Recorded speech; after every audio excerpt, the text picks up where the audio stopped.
안녕하세요. 조약을 전문 SD 입시 컨설팅입니다. 오늘은 학생부 교과 전형을 2개 혹은 3개를 갖고 있는 대학을 지원할 때 고려해야 될 사항에 대해 알아보겠습니다. 대학별로 교과가 이제 하나를 반영하는 대학들이 있는가 하면은 어느 대학은 교과의 최저, 교과의 면적 뭐 이런 식으로 이제 뭐 2개 혹은 3개로 이제 선발하는 대학이 있어요. 그래서 그 전형의 이해를 조금 하면은 이제 소신 상향 지원 전략을 또 세울 수 있지 않을까라고 생각이 드는데, 일단은 작년에 제가 수시 배치표를 구매하신 분들께 뭔가 메일로 보냈었던 내용 중에 건데 하나인데, 뭐 수시 배치표를 구매해 주셔서 감사합니다. 올해는 작년보다 입시 결과 하락 대학이 많지 않습니다. 입시 결과 하락이라는 거는 최저의 변화, 이제 학생부의 변화인데, 대부분 전형이 이제 최저를 완화하거나 학생부를 덜 반영하는 대학으로 바뀌어서 이번에는 그 전형에서 뭐 입시 결과 상승, 하락 이런 걸로 찾기가 그렇게 만만치는 않다. 그래서 이번 시즌에는 입시 결과 하락 대학과 입시 결과 유지인 대학까지 살펴봐라. 왜냐면은 입시 결과 유지라는 거는 다른 쪽에는 거의 다 입시 결과 상승의 대학이기 때문에 유지 대학에서 뭔가 소신 상향을 지원하면 좋겠다. 그리고 입시 결과 유지 대학 중에서도 교과 전형이 2개 이상인 대학을 살펴보면 좋을 듯하다.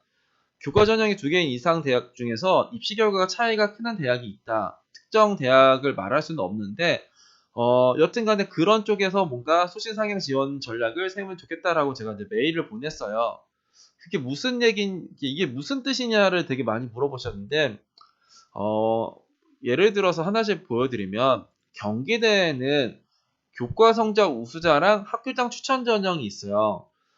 최저 기준은 작년까지만 해도 동일했어요. 국수형 탐에 2학 7에 한국사 6등급, 이게 최저는 동일했는데, 교과 성적 우수자는 국수형 사과의 전 과목이고 학교장 추천은 이제 전교과를 다 반영하는 이제 학생부의 차이가 있었어요.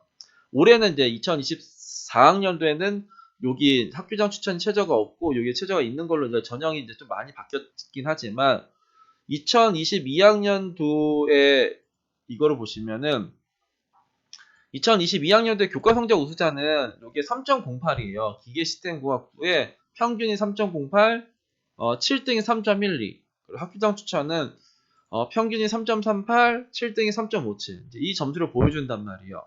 그러면 당연히 내가 3.2, 3.3, 3.4, 3.5, 3.6은 이쪽에 학교장 추천을 쓰고 싶을 거예요. 왜냐면 여기는 3.3, 3.4, 3.5는 7등보다 점수가 아래에 있기 때문에 지원이 불가하고 학교장 추천은 이거는 써도 되겠네 라는 생각이 든단 말이에요. 근데 2023학년도 입시 결과를 보니까 여기 교과 성적 우수자는 최저 점수까지 공개했는데 여기는 4.1등급까지 들어갔고 여기는 3.4등급까지 들어갔어요.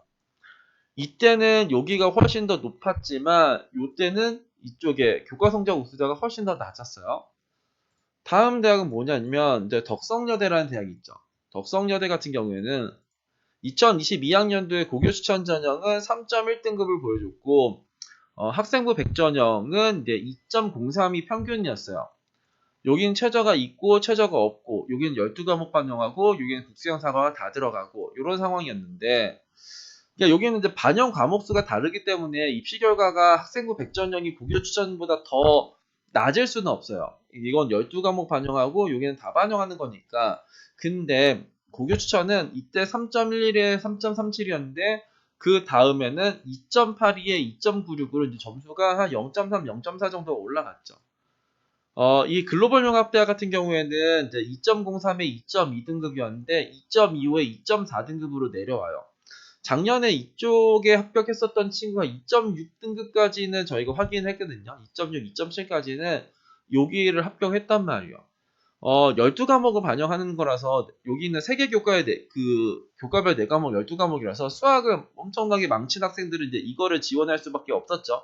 근데 요거를 보니까 내가 2.5, 2.6등급인데 이거를 지원하려고 하니까는 칠 것보다 0.4, 0.5가 내가 아래다. 근데 고교 추천 전형은 한 0.1 내외로 차이가 나니까 난 요거를 쓰는 게 조금 더 좋아 보인다라고 생각했었던 친구들이 있는데, 그 친구한테 제가 야 이번에는 얘는 올라가고 얘는 내려올 테니까 이쪽을 지원하는 게 어떠니? 라고 했는데 여튼간에 이쪽이가 합격했어요.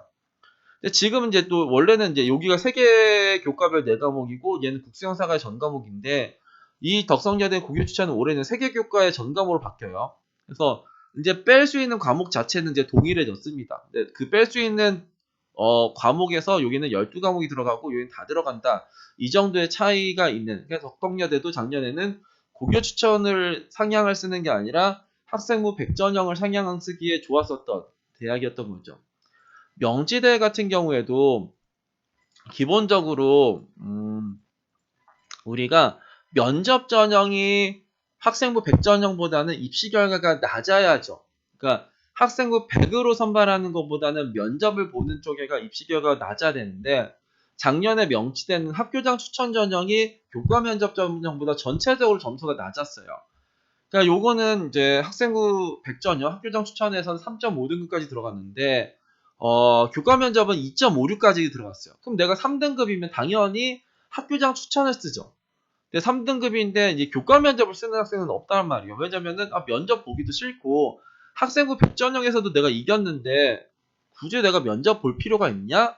근데 우리가 이제 상식적으로 야 그 면접이 어떻게 더 높냐? 그러면 이제 이번엔 얘는 내려오고 면접은 내려오고 교과는 올라가지 않을까? 그 다음에 입시 결과는 교과 면접에서 이제 4.06까지 내려오죠. 학생부 100은 이제 2.71까지 이제 올라가요. 바뀌었죠. 그러니까 우리는 이 상황에서 당연히 작년에는 학교장 추천을 쓰고 싶었겠지만 학교장 추천이 이제 뭔가 상향의 지원 전략을 해야 되는 전형이 아니라 반대편에 교과 면접을 쓰면 좋을 타이밍이었어요. 36대도 요거를 보시면은 36대는 2022학년도에 교과 우수자가 이제 망가진 쪽의 대학이란 말이에요. 여기는 유아교육과가 평균이 3.71이었고 일반 학생 전형은 2.27이었는데 여기 일반 학생 전형은 그 다음에 2.58로 내려오고 유아교육과의 교과 우수자는 3.0으로 올라가요. 그래서 뭔가 이 판에서도 교과 우수자를 많이 쓰고 싶었는데 반대편에 일반 학생은 좀 덜 쓰고 싶겠다. 여튼간에 그것도 이제 여튼 대충 맞은 거죠. 근데 이번 시즌에 일반 학생 전형이 폐지가 됩니다. 폐지가 된다라는 건 조금 그렇고 학과가 거의 다 없어지고 이제 약학과만 일반 전형으로 뽑아요. 그래서 이제는 이제 36대에서는 쓸 수 없는 전형이었는데 작년에 일반 전형이랑 교과 우수자 전형에서 일반 전형이 뭔가 경쟁률이 많이 낮았고 교과 우수자 전형은 작년에 엄청나게 높았죠. 또 어떤 대학이 있냐면 수원대라는 대학이 있는데 수원대 같은 경우에는 교과가 3개예요. 뭐가 있냐면 교과 우수자, 교과 면접, 그리고 지역 균형 이렇게 교과가 3개 있는 되게 특이한 대학이에요. 교과 우수자 같은 경우는 교과의 최저를 갖고 있는 쪽이고 그리고 교과 면접은 그러니까 면접 위주는 수능 전에 면접을 보는 거고 지역 균형은 면접을 보면서 최저가 있는 수능 이후에 면접을 보면서 최저가 있는 전형인데 여기에서는 얘네들은 4점대를 2개를 보여주고 얘는 3점대를 보여주죠. 그럼 나는 당연히 여기를 써야지 라고 생각하지만 그 다음에는 이쪽에 교과의 최저가 있었던 쪽에서가 내려왔다. 3.5가 4.2가 됐고 4.2가 얘는 4.1로 올라갔고 얘는 4.1이 3.7로 올라갔죠. 그래서 우리가 이제 전형을 살펴서 봤을 때 내가 좋다라고 생각하는 전형은 남도 좋다라고 생각을 해야 되는 거예요. 그래서 뭐 점수가 비슷비슷하면 모르겠지만 극단적으로 차이가 날 때는 조금 조심해야 된다. 마지막으로 인천대는 여기가 교과 성적 우수자, 교과의 최저를 보는 전형과 교과의 최저가 없는 전형이 있어요. 기본적으로 교과의 최저가 있으면은 교과의 최저가 없는 대학 그 전형보다는 당연히 점수가 낮아야겠죠. 근데 2022학년도에는 특이하게 교과의 최저가 없는 전형의 입시 결과가 낮았어요. 그래서 이 지역균형 전형을 작년에 이제 인천대에서는 가장 많이 썼던 쪽에 그 전형이었는데 요 상황에서 내가 2.6, 2.7등급이라고 하면은 얘를 쓰는 게 훨씬 더 안전하다라고 생각이 들 수 있죠. 근데 차라리 얘를 쓰는 게 훨씬 더 안전했을 거예요. 그래서 2023학년도가 되면은 이 지역균형 전형은 2.09, 2.34로 대폭 상승했고 이쪽 교과 성적 우수자는 소폭이나마 하락을 하는 걸 볼 수 있죠. 어, 올해는 이제 또 바뀌어요. 그러니까 경기대도 아까 봤지만 이제는 작년에는 최저가 동일했지만 지금은 학교장 추천 전형의 최저가 이제 폐지가 되는 거고 덕성여대는 고교 추천이랑 학생부 백전형에서 학생부 반영이 얘가 극단적으로 많았었는데 얘가 이제 세계교과의 전 과목이라서 여튼간에 하나를 쭉 뺄 수 있는 거가 달라진 거고 명지대는 원래는 16과목 반영이었지만 이제 국수영사의 전 과목, 국수영과의 전 과목이 다 들어가는 걸로 바뀐 거고 36대 같은 경우는 일반 전형이 거의 폐지 수준으로 되어 있는 거고요. 수원대는 작년이랑 일단 동일한 게 이제 수원대인 거고 수원대랑 인천대를 제외하고는 나머지 경기대, 덕성여대, 명지대, 36대는 작년이랑 뭔가 좀 달라졌다. 그래서 매년 똑같이 생각할 수는 없지만 여튼간에 내가 이 대학에서 전형이 2개 혹은 3개가 있으면 특정 전형의 특정 학과에 몰래 요인은 분명히 있어요.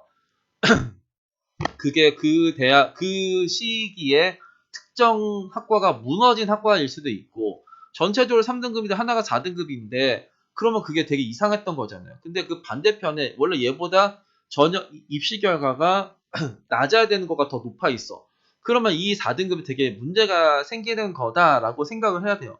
단순하게 입시 결과만 보면은 이런 함정에 많이 빠질 수밖에 없어요. 그렇기 때문에 교과가 있으면 교과 A, B, C 그러면 이 교과 A의 전형이 입시 결과가 합리적인지는 우리가 좀 따져볼 필요는 있다라고 생각을 합니다. 올해는 또 어떤 식으로 소신 상향을 할지 고민 중이에요. 지금은 작년에는 작년부터였죠. 적성고사가 폐지되면서 그러면서 이제 교과가 2개로 생긴 대학들이 좀 많이 생겼는데 이제는 조금 이제 그게 좀 물갈이가 좀 됐고 교과가 조금 완전 특색 있게 바뀌는 전형으로 바뀌었기 때문에 작년 같은 전략을 또 쓸 수 있을지 모르겠지만 매년 우리가 고민할 거는 좀 있다. 그래서 일단은 내가 특정 전형, 그러니까 교과 면접에서 이제 명지대는 이번에 학교이당 추천이랑 교과 면접하면은 교과 면접을 좀 쓰고 싶겠죠. 왜냐면은 입시 결과가 교과 학교이당 추천보다 낮으니까. 그러면 이제 반대편에 학교이당 추천을 한번 바라볼까 정도의 이제 전략을 세우는 거는 나쁜 거는 아닌 것 같아요. 그래서 이런 전략, 그러니까 전형에 대한 이해 이제 이런 거를 조금 하시면은 상향할 대학을 조금 찾을 수 있지 않을까 싶습니다. 오늘은 대학별 교과 전형이 2개 혹은 3개일 때 고려해야 될 부분에 대해 알아봤습니다. 감사합니다.